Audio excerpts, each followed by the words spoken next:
UW360 is proudly supported by BECU, a not-for-profit member-owned credit union. Pacific Office Automation, copy, print, workflow, and IT. Problem solved.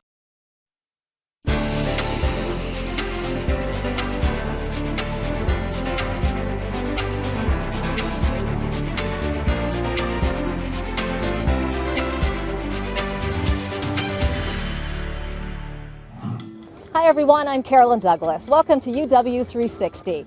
This month we'll meet the alum behind Glassy Baby, the makers of those beautiful hand-blown glass candle holders. We'll check out a researcher who's using computer science to solve health and energy problems. And we'll watch the Husky Marching Band drum up support for the football team. We'll celebrate W Day, the University of Washington's 150th birthday, and take a peek at campus life from 50 years ago. First, though, we're heading to Puget Sound with reporter Rebecca Kelly, where UW scientists are assessing the possibilities for electricity generated by tidal currents.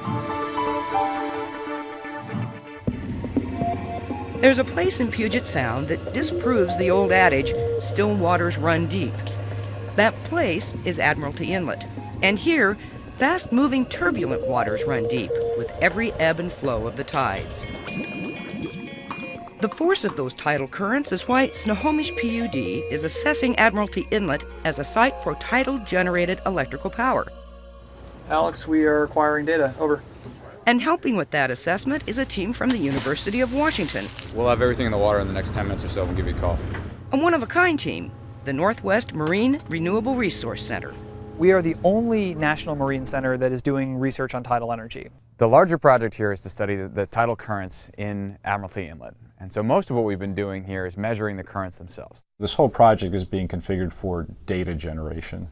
And the reason is because we just don't have data really anywhere in the world, and certainly not here in Puget Sound, relative to the technical, the economic, the environmental, and the social viability of tidal energy. The project planned for Admiralty Inlet will be like no other tidal energy site in the world. Here, the turbines will sit on the seafloor, their power-generating blades turned by the flow of incoming and outgoing tides. Other existing tidal energy sites artificially funnel the tides or send them over a dam. These are freestanding underwater devices that simply capture the energy from moving water molecules, just like windmills capture the energy from moving air molecules. For University of Washington researchers, the first order of business was measuring the speed and direction of the tidal currents. What they found astounded them. The power of nature is what we're seeing here and what we're quantifying here. It's really impressive. And the currents we've measured here have surprised me, even though I knew what we were going to look for. In Admiralty Inlet, we've clocked currents up to 6 or 7 knots, which is more than sufficient for tidal energy. But the very characteristics that make the inlet good for tidal energy make it difficult to study. To gather data over the long term, the UW team needed to place instruments on the seafloor and leave them there. So they modified commercially available underwater tripods, adding 1,000 pounds of ballast, then loaded them with instruments. Here, it's about 200 feet deep, and so everything has to be done remotely. We have to lower things and recover things remotely, so it makes it much more difficult. The team dubbed the tripods Sea Spiders. They sit on the seafloor for 3 months recording data. Coming up. Then they're retrieved, the data is downloaded, and batteries are changed. The spiders are cleaned, then redeployed. The first Sea Spider carried instruments to measure tidal currents and underwater noise. But it wasn't long before other researchers and public agencies added their instruments to the package. The primary instrument is a current profiler, which we measure the tidal currents with. But we also have hydrophones to measure the noise. We have water quality samplers to measure the temperature, the salinity, the dissolved oxygen. We have fish tag receivers, and we have specialized hydrophones to listen for marine mammals. This is actually an instrument that's part of the Department of Ecology program to monitor dissolved oxygen in Puget Sound. Coupled with research cruises, the data gathered so far is rewriting not only our knowledge of Puget Sound, but the best practices for tidal energy development. For instance, tidal turbines generate noise. The National Oceanic and Atmospheric Administration, or NOAA, has decibel limits in place to protect marine mammals, especially orca. If there's too much noise, orca can't communicate with each other. The UW's research discovered existing background noise from shipping traffic often exceeds NOAA's limits. NOAA has been really interested in just the information we have on shipping traffic at the site, because they don't really understand, at least before we started the project, how much noise shipping was generating. We already have a lot of noise in the ocean, and this project would add some more noise, so that's why it's a concern. So we're trying to quantify what that effect might be. To reduce the effect of turbine noise on Orca, the turbines will be shut down as the pods make their regular trips through Admiralty Inlet. University of Washington researchers are now testing methods to hear vocalizations of approaching Orca. Alex's laptop has 9:29:50 at the moment. Great. Okay, start at 9:30 on the mark, so 5 seconds. Over. What we were doing today when we had the fireboat going out and playing back different calls at different distances and with different amounts of activity near the Robertson was to try to get at least a handle on what sort of ranges we could expect an automatic detection system to isolate a killer whale call and say, yep, I heard a killer whale, shut down the turbines. Given federal permitting and economics, the Admiralty Inlet tidal turbines may never be installed. But the research and the methods designed by the University of Washington team are setting the bar worldwide on how to develop the untapped power of the tides. I can say with good certainty that other places in the world haven't collected this sort of environmental baseline or resource baseline before they've gone in the water. It's very much a research project, and I think they've taken the right approach to that, rather than just barreling ahead with a full tidal energy farm. Do a research project, understand what's there, and then understand how best to move forward. Around the U.S. and also around the world, people look to the work we're doing at UW and say, okay, this is how those guys are doing it, this is the right way to do it. For more information on tidal energy or any of the stories in this program, just go to our website at uwtv.org/UW360. Now, for anyone familiar with the UW campus, you know that I'm standing in Red Square. Here's a little history. In 1914 and 15, campus development plans included 3 quadrangles centered around the arts, libraries, and sciences. The central section included Suzzallo Library, the administration building, and a large grassy area crisscrossed by paths. In 1970, a major renovation began under President Charles Odegaard. Seattle architects and UW alums Paul Hayden Kirk and David McKinley collaborated with landscape architect Lawrence Halperin to design the plaza, as well as Meany Hall and the Odegaard Undergraduate Library. They paved the area with brick, and soon afterward, the officially named Central Plaza began to be called Red Square, and the nickname stuck. It was here on November 4th, 2011, that the university celebrated the 150th anniversary of its first day of classes in 1861. Reporter Becky Herr takes us to the party.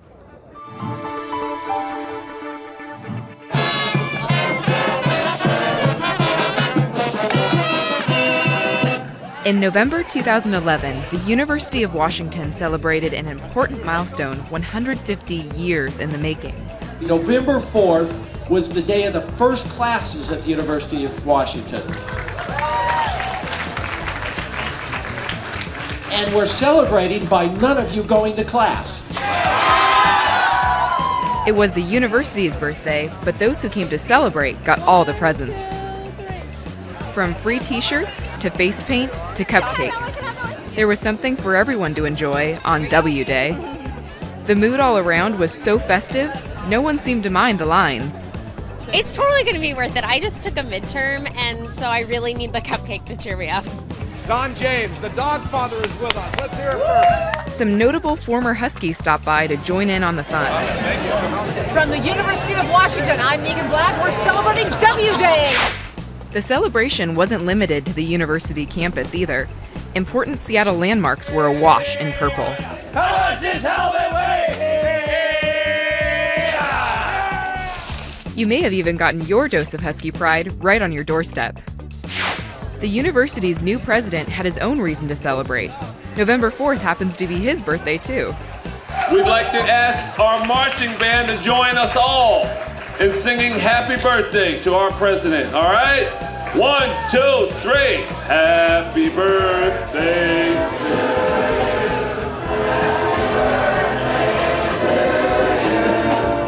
As if the cupcakes weren't enough, the excited crowd was treated to a lifelike husky birthday cake. Go get some first base.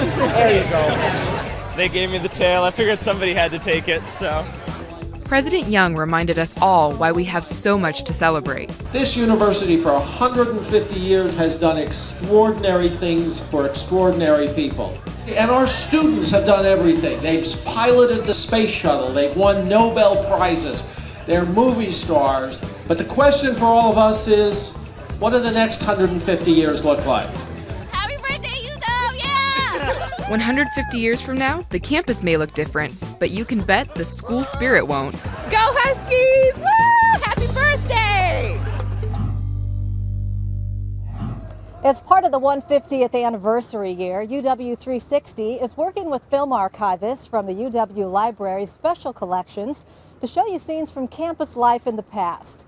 Take a look at the eternal question of parking. 595 acres of land, 18,000 students, distributed among scores of buildings dotting a somewhat hilly landscape.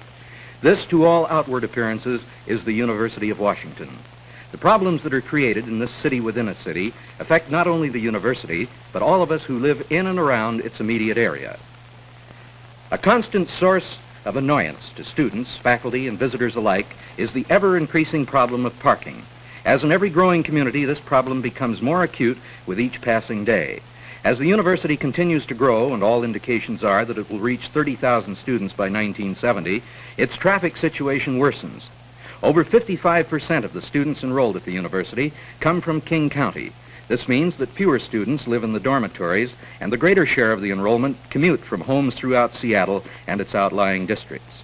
Although a fair-sized city, Seattle does not have a means of rapid transportation, making it possible for students to commute by bus or trolley. The university thus feels obligated to supply as much area for parking as is possible until a faster or more convenient method of transportation can be evolved. At the present time, there is parking available for 8,000 cars in 60 locations around the campus. These vary in lots sized to hold 8 to 10 cars to the new large areas on the garbage fill. One of the newest additions to help speed the parking of cars with a minimum amount of extra help is this closed-circuit TV camera located behind the Health Science Building. With it, one parking attendant can efficiently operate 2 separate parking lots as he's able to see the cars arriving, and by panning the camera is able to determine whether there is parking space available in that lot and where it is. Upon arriving, a driver is stopped by a gate which is operated with a special card issued to all those who are authorized to park in the area. The attendant in the other lot, with the aid of a special two-way speaker, can direct the driver to a parking area that is open, thus eliminating confusion and time lost when normally a driver is forced to drive around in search of a parking spot. What then is the answer to this ever-increasing problem? 3 solutions appear possible. Number 1, to develop a rapid transportation system allowing students in King County and its outlying areas to leave their cars at home. Number 2, acquisition of additional land on which to further expand the parking area. Or 3, the building of multiple parking structures which would allow more cars to park in a given area. At this time, the university has a special fact-finding committee studying the problem in conjunction with a firm of consulting engineers. We hope to be able to announce the recommendations of the committee in a later basketball telecast. When renovation of Red Square began in 1970, a huge pit was dug to create the central parking garage. There are about 1,000 cars parked underneath me right here. Okay, now for something very modern. UW professor Shwetak Patel is a MacArthur Foundation Fellows Program recipient, an honor that's often called the Genius Grant. A visit to Patel's lab shows that genius in action. Rebecca Kelly reports. He wrote his first computer program around the age of 6. In graduate school, he licensed technology from the University of Washington and used it to start a company. And in 2011, he was honored with the MacArthur Foundation Genius Grant. His name is Shwetak Patel, and he's not yet 30 years old. One of the things that really drives me is, at the end of the day, I like to have fun. And if I'm not having fun, it's not what I want to do. Shwetak heads up the ubiquitous computing research lab on the UW campus. Known as uwvideo, the lab is a mashup of computer science and electrical engineering with a little mechanical engineering, material science, and other disciplines thrown in for good measure. The goal of what we do is really looking at how computing technology and computer science and electrical engineering can play a role in solving really important problems like energy and health. I just can't believe this one is so noisy. Look how broadband that thing is. The lab's work is a reflection of Schwedek's personal philosophy and out-of-the-box thinking. That means the research here has real-life applications, and it takes advantage of systems and devices that are readily available. Okay, breathe in. Keep on breathing in. Yeah. In development is a program for people who need to monitor lung capacity.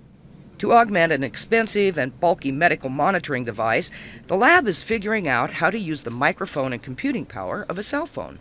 One of the philosophies is leverage the existing infrastructure out there, right? One thing is the already ubiquitous mobile phone, right? So one project we're working on is using the mobile phone as a health sensor.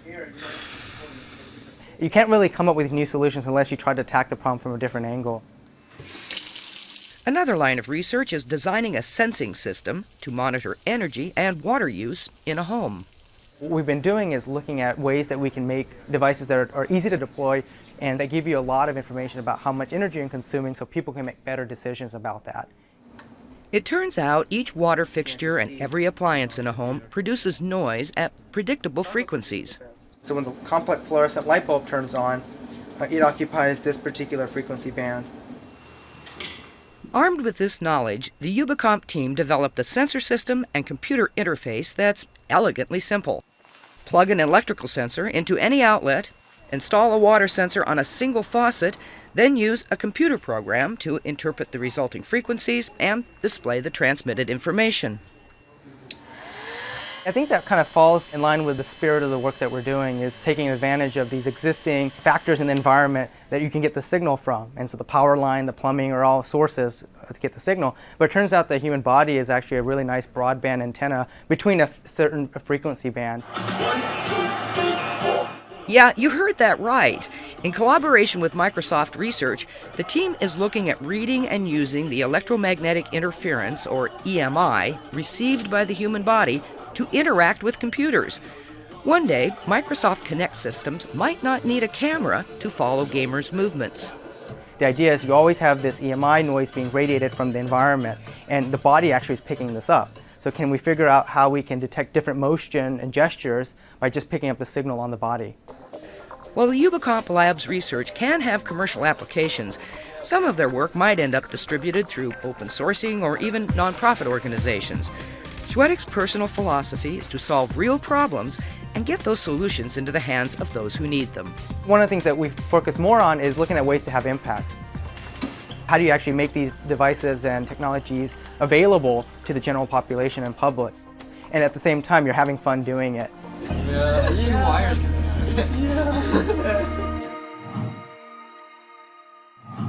There's a successful company in Seattle that shatters the rules about business development.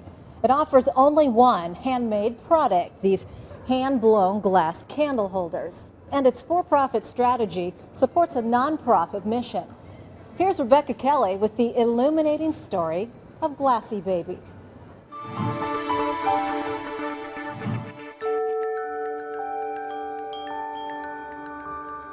There's a company in Seattle that makes and sells one simple product: hand-blown glass votive candle holders.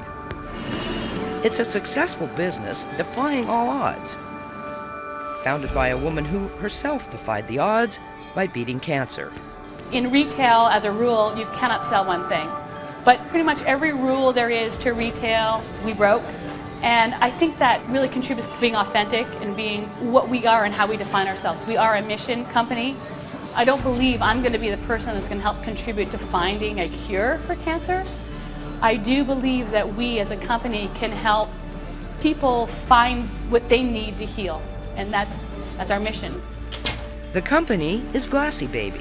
Its mission and its product all started when the founder, Lee Rhodes, was diagnosed with bronchial tube cancer. She was 32 with 3 children, all under the age of 4. While she was sick and struggling with the effects of chemo, her husband brought home small cups he had made in a glass-blowing class. I just dropped a tea light into one of the things he just brought home, and it lit up, and it stopped kind of everyone in the room short.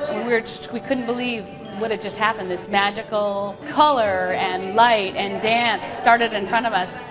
We used the Glassy Baby during that entire time to kind of keep calm around the house and really just be that little beacon of color and light in our lives.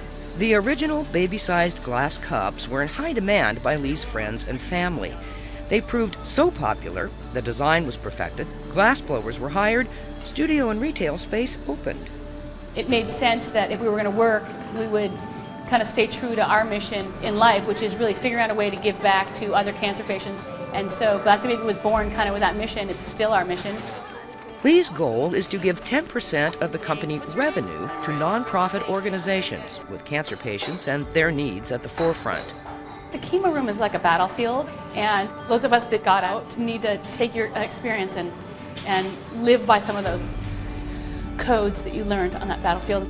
One entire line provides a direct path for consumer-driven donations. Buy the Glassy Baby named True White, for instance, and 10% of the retail price goes directly to patient needs at Seattle Cancer Care Alliance. It's not like you're just buying a candle holder. It's kind of a whole experience with it. And the fact that she does give back to different organizations and charities and things just makes it all the better. As a former University of Washington student and a grateful UW Medical Center cancer patient, Lee has a special affinity to the university. In addition to other giving, Glassy Baby helps support Lee's own nonprofit, the White Light Fund. It provides money for UW Medical Center cancer patients to use as they see fit. What we can do there is really help people that can't get their bus fare to get to treatment, they can't get that paperback book or that cup of coffee. And the University of Washington is a brother and a sister to us in that way because they also give care. So it's a real partnership that the two of us have. So, to their legion of fans, these simple handmade candle holders take on a meaning all their own. As Lee discovered during her battle with cancer, lighting a candle creates a center of hope and calm. I think we respond to color and respond to light, and sometimes we don't take the time to actually find enough of it to create warm memories and warm places in our heart and in where we live. I think it's the magic of something that's simple and really makes you feel not afraid and allows you to heal and think and pray and laugh and celebrate. We're going to wrap up this episode with a big finish from the Husky Marching Band. Football games just wouldn't be the same without them. The Husky football experience promises lots of great moments every game, and they are all underscored, literally, with the infectious music of the marching band. 240 members put on the biggest, brassiest show on earth, and this is one of the few marching bands in college today that moves in a traditional high-step choreography. Husky Stadium was considered one of the most picturesque stadiums in the country, and without a doubt, I mean, for us to be out there as a band practicing and then, you know, oops, there goes a bald eagle, or any number of things, it's a really special place, and it's a great stadium for marching bands. The overhang holds the sound in, and that's why it's most of the fans in the stadium can hear us whenever we're playing, or even if it's just a small group. It's a great place to play. It's a rather long day. We report 4 hours before kickoff. From there, the band then goes into the zone and forms the tunnel for the team and the team walk. And 20 minutes before kickoff is when the band takes the field for our pregame show. And that, of course, culminates with us simulating the raising of the flag and playing of the national anthem. And then we wait for the team to come out, and we're standing there in front of the student section getting them fired up prior to the game. Even though we're a traditional style band, we like to let our hair down. And the Husky Marching Band came out in costume. This wacky, wonderful bunch puts in as much practice time as the football team. The fans love the script Huskies. I mean, they wish we could do that every game, and we just can't because it's long. It's 4.5 minutes. It takes a long time to spell out Huskies like you're writing it in a script, and it's a great tradition.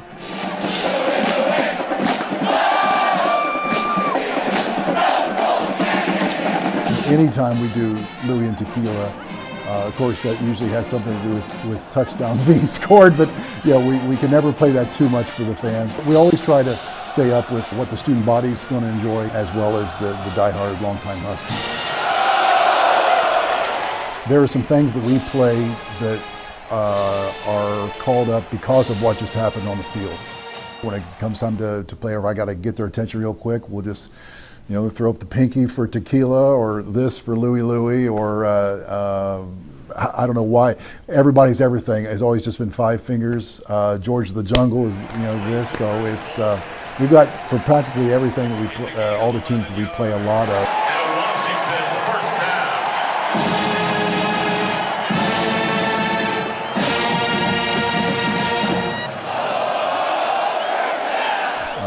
There was even, we had a tune called Hooked on Classics, and that was so yeah, if we're going to play it a lot over the course of the season, it's almost a game as to who can come up with the best hand signal for the tune. The helmet card, it's such an icon in Husky football games, and the tradition is that it always goes around the track after every touchdown, and it's always loaded up with cheerleaders and drum majors and such. And it's built on a 72 V-dub bug chassis. Yeah, there's been a few games, there's been a few parades where we've had to hop out and push it. When it's time to get it down there to the parade route, Seattle Police will send a motorcycle escort, and they'll usually send about 4. But this one particular year, for whatever the reason, they sent 8. So it was so funny because they were stopping cars at the intersections, and people were thinking the President of the United States was in town or something, and all of a sudden here comes the helmet car. We're just putting down the street, and they're wondering, this thing got a motorcycle escort of 8?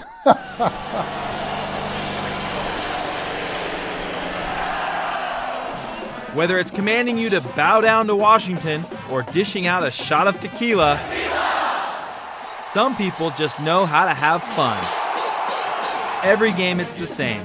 One great Husky band with 72,000 groupies.